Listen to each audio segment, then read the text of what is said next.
Olá pessoal, tudo bem?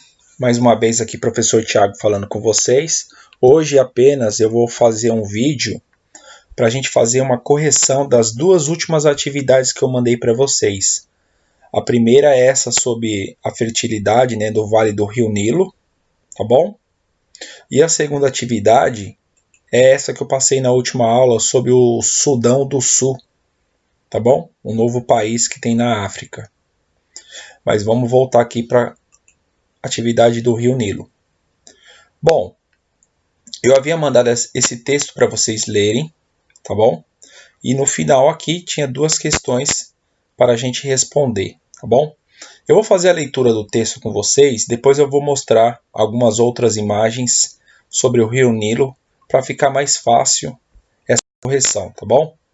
Então o texto era o seguinte: a ameaça à fertilidade ao Vale do Nilo. O Rio Nilo sempre teve importância vital para os egípcios, como bem destacou o historiador grego Heródoto, ainda no século V a.C., em sua afirmação: o Egito é a dádiva do Nilo. A civilização egípcia desenvolveu-se há cerca de 5.000 anos às margens do Nilo. A prosperidade dessa civilização, em pleno deserto do Saara, dependeu diretamente dos ciclos de cheias e vazantes do curso da água. Na época das cheias, o Nilo invadia as planícies, depositando uma rica camada de sedimentos ao longo de suas margens. Quando as águas baixavam, na época da vazante, os solos ficavam cobertos por uma espessa camada de humus, fértil e excelente para o plantio de cereais. Bom, vou parar por aqui para explicar para vocês. Vou mostrar uma outra imagem aqui. Aqui, ó, a gente está no continente africano, no Google Earth, tá? E aqui eu vou dar um destaque para o Rio Nilo. Opa!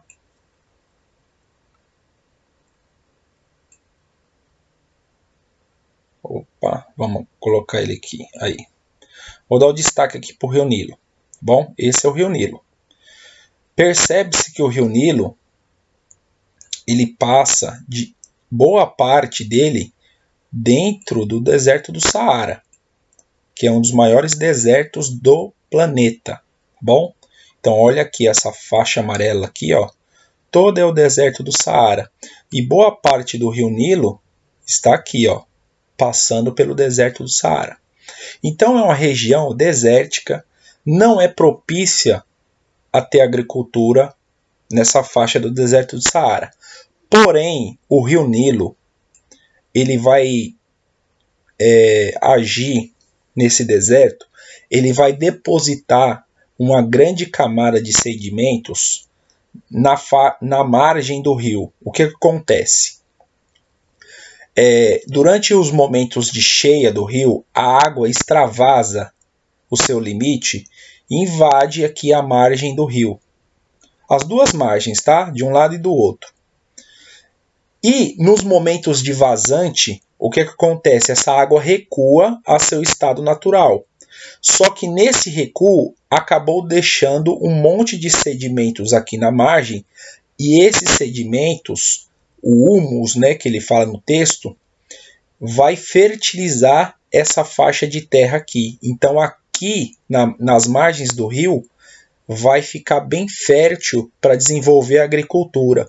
Então por isso que as grandes civilizações do passado começou a se desenvolver na margem do rio Nilo, porque é aqui que eles conseguiam alimento, tá bom? Porque aqui nessa estreita faixa de terra próxima ao rio Nilo, você tinha como plantar e desenvolver a agricultura. Era o único lugar nesse imenso deserto que dava para fazer isso, tá bom? E isso é um fenômeno natural, tudo bem? Então, ele vai falar das vazantes, Das vazantes é quando a água recua. E das cheias é quando a água extravasa o limite do rio, levando os sedimentos para a margem, tá bom? Então é isso que fala essa pequena parte do texto. Na segunda parte, ele vai citar uma construção do homem, que foi uma represa, uma barragem, que foi feita para uma hidrelétrica aqui no Egito, E essa barragem acabou afetando esse regime de cheias e vazantes do rio. Acabou afetando esse fenômeno natural, tá bom? Então isso é um processo que foi muito ruim para a natureza e para todos que moram em torno do rio e que precisam desenvolver agricultura nessa região. Bom, então vamos terminar de ler a segunda parte aqui. Então, esse fenômeno ciclo na natureza foi responsável pelo sustento e pela riqueza que fizeram florescer a civilização egípcia. No entanto, em 1970, com o término da construção da barragem hidrelétrica de Assuã pelo governo egípcio, no médio curso do rio Nilo, interrompeu-se o ciclo de cheias e vazantes, de modo que o rio deixou de fertilizar as áreas inundáveis do entorno.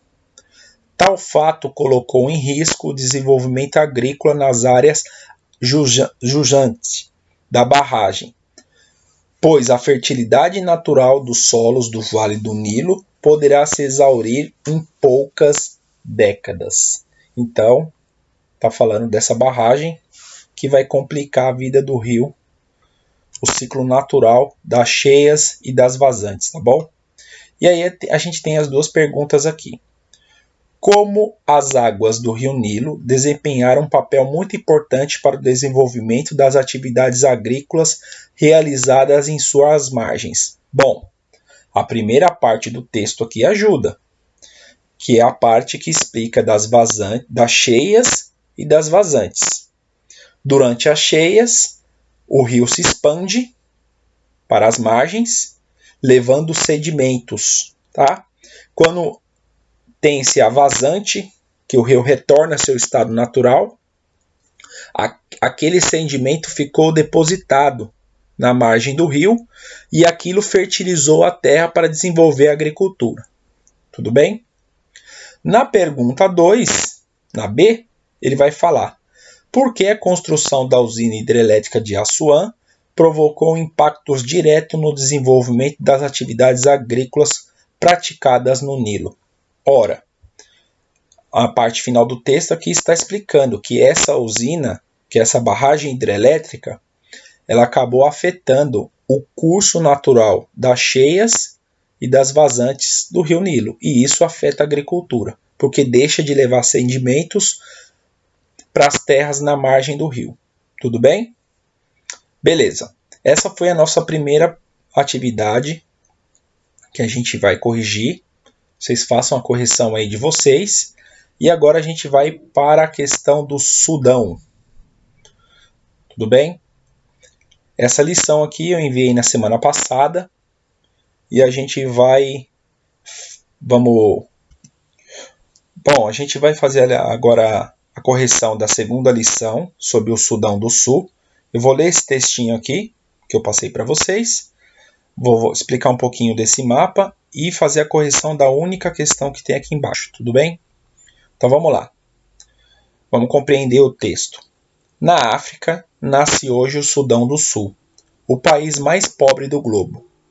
Sob o olhar preocupado da comunidade internacional, nasce na posição 193, o Sudão do Sul. Devastado por décadas de guerra civil, o Sudão do Sul partilhará com a Somália, que é um país africano, e o Afeganistão, que é o país asiático, os piores indicadores sociais do planeta. O país é o lugar no mundo onde mais morrem grávidas e recém-nascidos, e 90% das mulheres são analfabetas. Levará anos para o Sudão do Sul deixar de depender da assistência. Falta tudo no novo país: hospitais, escolas, esgoto, iluminação, polícia. Estradas são poucas e precárias. Na capital Juba, há apenas uma rua asfaltada. No lugar de táxis, garotos levam estrangeiros na garupa de motos. Aí vai continuando aqui, Neste ano de 2011, mais inseguro no Sudão do Sul, o fim da guerra civil de 2 décadas e em 2005, quando rebeldes do Sul negros e do Norte árabes assinaram um acordo de paz. Disputas por terras e reservas de petróleo nas regiões fronteiriças do Sudão do Sul, porém ainda trazem instabilidade, apesar do Sul ter legitimado a sua secessão em referendo em janeiro. O Sul abriga 80% do petróleo sudanês, mas depende das refinarias do Norte para exportar. Os Estados Unidos são o principal ator internacional no país e investe em infraestrutura para fazer frente à presença chinesa no norte. Então, pessoal, aqui estão os dados do país, do Sudão, tá bom? População de 7 a 9 milhões de pessoas, a capital é Juba, a área do país, as línguas faladas, né? Inglês, árabe, religiões, cristianismo e, né? A maior taxa de mortalidade infantil do mundo. Então, o país é um dos mais pobres do planeta Terra. Né? Já nasce com essa pencha de ter que carregar todo esse fardo. Né? Então, é o seguinte. Aqui está o mapa do Sudão. O Sudão do Sul se separou. Tudo isso aqui era o Sudão, né? E aí ele se separou, formou o Sudão do Sul. E a principal questão que ficou, a principal disputa entre os dois países são os poços de petróleo. Porque o petróleo é a única fonte de dinheiro desse país. É a única fonte de riqueza. Tá bom? Então, dá para perceber que a maior parte dos poços de petróleo do Sudão estão no Sudão do Sul, tá bom? Então, isso foi uma reivindicação do Sudão. Ele não queria perder esses poços de petróleo. Porém, perdeu, né? A gente vê aqui que boa parte deles aqui está no Sudão do Sul. Só que o Sudão do Sul não tem como exportar esse petróleo sem esse petróleo passar pelo Sudão, tá? O Sudão do Sul não consegue exportar. Por quê? Porque as refinarias que vão trabalhar esse petróleo para exportação estão todas aqui no Sudão. Então, a produção, da onde se tira o petróleo está aqui, porém esse petróleo tem que vir para cá primeiro para as refinarias para depois exportar. Então, na verdade, um depende do outro, tá bom? Um depende do outro. Aqui no texto ele elencou também que no Sudão há uma forte presença de investimento da China. Tá? A China hoje está presente na maior parte dos países africanos. A economia da China tomou conta dos países africanos. Boa parte desses países exportam seus produtos para a China e o Sudão não é diferente. Os Estados Unidos viam uma oportunidade de fazer frente à China. Então, o principal investidor do Sudão do Sul hoje é os Estados Unidos. Tá? Os Estados Unidos fazem isso para fazer frente à presença chinesa aqui no Sudão. Tá bom? Então, vamos aqui para o texto, para a questão. Com base na leitura da notícia e na observação do mapa, explique em seu caderno por que o petróleo é considerado um forte vetor de instabilidade no território. Olha, acabei de falar, o petróleo é a única fonte de renda dos dois países, então por isso que ele é o vetor de instabilidade. É a única fonte de riqueza. Então nem o outro, nem o Sudão, nem o Sudão do Sul querem perder essa fonte de petróleo. No entanto, ambos, um depende do outro para esse petróleo sair daqui, tá bom? Sair daqui para exportar para outros países. Então, os poços estão aqui no sul e as refinarias estão aqui no norte, tá bom?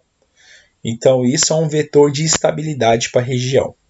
Tudo bem? Hoje só foi correção de atividades.